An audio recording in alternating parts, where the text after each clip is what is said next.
Okay, well, for the second part of this, we're going to talk about the opioids. If you want to turn back in your book to 156, 157, I'm going to really map to a lot of things in the book at this point and also an article or two. But let's go over the different types.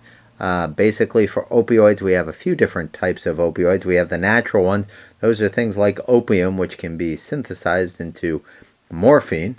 Morphine and codeine are frequently used. Now, a lot of you are familiar with codeine. Turns out that one of the side effects of codeine is to suppress cough. Obviously, opioids are used for pain neurobiologically when people take these things, but the very interesting side effect is to reduce cough. Semi-synthetic opioid, that includes heroin, which is actually more potent. It was kind of created somewhat in the laboratory, and it turns out that heroin gets into your brain a lot quicker even than morphine, so that's why it tends to be so addictive. Synthetic opioids, these are things made completely in the laboratory, things like Demerol, OxyContin, Percodan is another one. These products are obviously made in the laboratory, and they can have very addictive properties as well. If you look in your book, it basically on 5.1 talks about what effects these have. Analgesic, so it makes you feel good. There are some side effects, obviously. Cessation of coughing.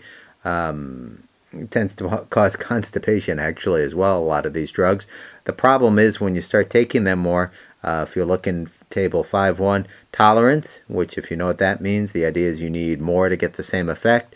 You become physically and psychologically dependent on the product, and then if you try to get off, you have a severe withdrawal symptoms going on. So obviously this is not a good thing.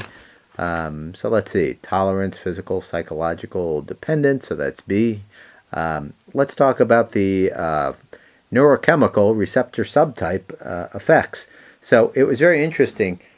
They knew about morphine all the way back to the Civil War. Morphine was developed and really helped with a lot of the pain situations back in the Civil War. It wasn't until the late 70s that they discovered somewhere up in the brain, specifically the periaqueductal gray, there seemed to be neurotransmitters that really seemed to map the effect of morphine. And when they discovered these neurotransmitters, they said, well, it looks like you have morphine already existing in your brain. So they called those products endorphins. Endo for inside, morphine in your brain. So the neurotransmitter endorphins were actually named after they already knew morphine as far as the effects. If you look 157, you can see that the reason that morphine, heroin, and all the opioids work is because they stimulate endorphin receptors. In the periaqueductal gray, thus they cause people to feel not so much pain. Now it turns out, if you remember in the first unit, there are actually a couple of different receptor subtypes for the opioids in the brain. On 157, it says there's mu, delta, and kappa. And if you remember, and I really want to kind of build on this point a little bit, do you remember the importance of saying there are different types of receptors in the brain? Well, if you remember back to Unit 1, this was the issue of receptor specificity, behavioral specificity. So one of the problems we have with these products that are used for pain is, yeah, they certainly help the pain, but they have a lot of side effects, and they can be quite addictive. So certainly researchers are working on developing products that maybe just bind to one, if you believe that behavioral specificity could be found by having receptor specificity. Once again, building on that idea in the first module, that if you believe in this idea of reductionism, type or token, can you just fix this behavior by fixing this receptor? Because right now, when you take one of these products, it helps your pain, but there are a lot of side effects that can be potentially pretty nasty. So that's certainly something that they're working on at this point in time. So 157, it talks about that. Let's see what else I want to say here. It continues on, talks about long-term opioid use and how bad that can become. Maybe now I will turn to one of the abstracts. It's the abstract by Zhang on the appendix here. Very interesting. OxyContin is certainly abused.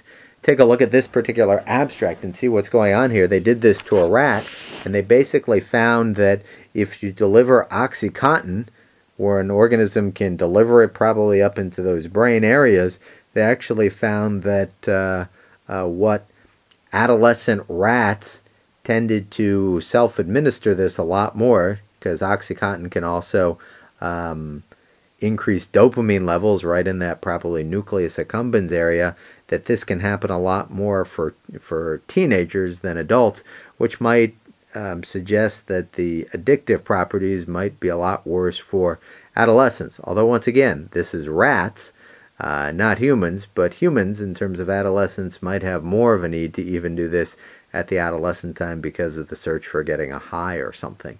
So anyway, interesting abstract there. So that is kind of the neurochemical receptor subtype issue going on. See if there's anything else I wanted to add before we get to the last phase of this. No, I think that's about it for that. Final bullet point there has to do with addiction, which we covered one of them. But what I want to talk about here is when somebody gets addicted, how do you actually treat them and what is actually going on as far as the neurobiology? And actually, let me switch just a little bit. We just finished talking about the neurochemical effects. Receptors.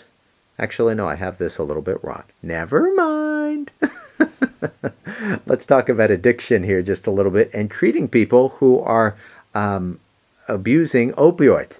There are basically two major methods that are actually used. Has anybody heard of methadone? Yes, one of the methods that is actually used for treating people who are abusing opioid drugs is to put them on methadone and slowly detoxify them. What I've copied for you, and this is pretty common, methadone actually binds at the same endorphin receptor, but doesn't cause such a negative effect. Take a look at this abstract I have, and I don't know if we've talked about it here before, a Cochrane review. A Cochrane review is where they get all the science behind all the research studies done, and they summarize it. And if you actually look at this, where they summarize all the other trials going on, they don't actually find that much evidence that that is actually very useful to have a methadone treatment. The studies are not overwhelming that that methadone actually works. But methadone is one of the ways that we try to get people off of the products and try to get them off the opioids. Another one that is frequently talked about but hasn't been implemented too much, opioids, and if you remember the endorphins, which are the neurotransmitter in your brain, the product that actually blocks the endorphins is a product called naloxone. Naloxone is considered an antagonist to all these opioid products. So sometimes if people go into the hospital and they have a heroin overdose, they'll give them Narcan or naloxone, which will stop the effects. Narcan is Narcan, and it's the common name for naloxone. If you take a look at this addiction study, you can see that they're doing a trial in this particular one where they're trying to give people naloxone, and it can actually be useful to prevent a heroin overdose. The problem with these products, and the reason they're so dangerous, is because if you actually take too much of the opioids, we talked about side effects before, is if you take too much of the opioids, they'll cause respiratory suppression to such a great degree that a person will end up they will stop breathing because there are receptors in the medulla, and if you stop breathing, obviously you die. So, in summary then, I hope you've learned from this particular presentation on the opioids, the different types, the tolerance, the addiction that happens, some of the neurochemical and receptor subtype issues going on, and then the final category here as far as withdrawal and trying to get people off these products as well. So hopefully that works for you, and thank you so much.